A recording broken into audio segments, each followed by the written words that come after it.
Hi students, we're going to sketch the graphs for a vertical throw, starting from the instant the ball leaves the hand to the instant the ball returns to the hand.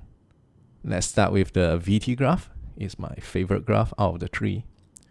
So how do we start? So what's the velocity at t is equals to 0?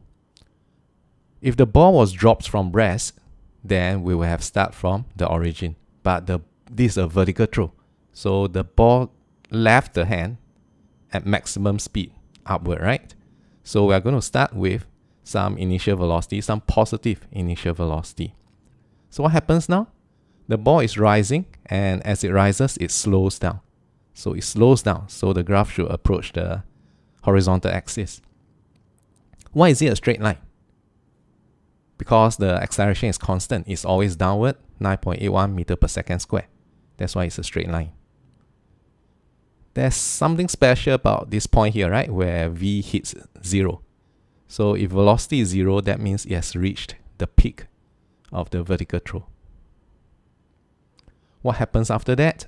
The ball is now falling down. So it's falling down, so the velocity should become negative. And since it's speeding up, it should become more and more negative. And it's a straight line graph because the gradient is still 9.81 meter per second square. So it's always the same gradient. Now be careful, don't draw the line this way. If you draw it this way, the velocity is still positive. That means you're still going up. That's wrong. We're on the way down already. Don't keep going up. Alright, how do we know how long to draw this line? Where do we end this line? So remember, the area under the VT graph represents the displacement. So this green area here represents the height that it risen through. Since we are supposed to end the graph where the ball returns to the hand at the same level, so the negative area should match the positive area. So that's how we know where to end the line. So that's the VT graph, and just by this sketch alone, we can tell that the time it takes for the vertical throw to rise is the same as the time it takes to fall back down.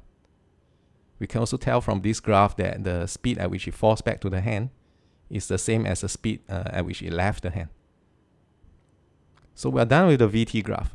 The AT graph is actually very easy because it's always negative 9.81 meter per second square.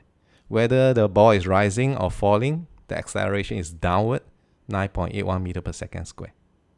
The ST graph is also quite intuitive. So it goes up and then it falls down. It goes up, slowing down, so it becomes more and more gentle. As it falls, it speeds up, so it becomes steeper and steeper.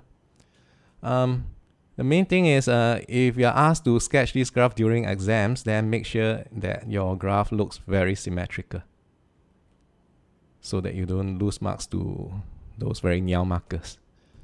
Alright, that's all. Ta-ta!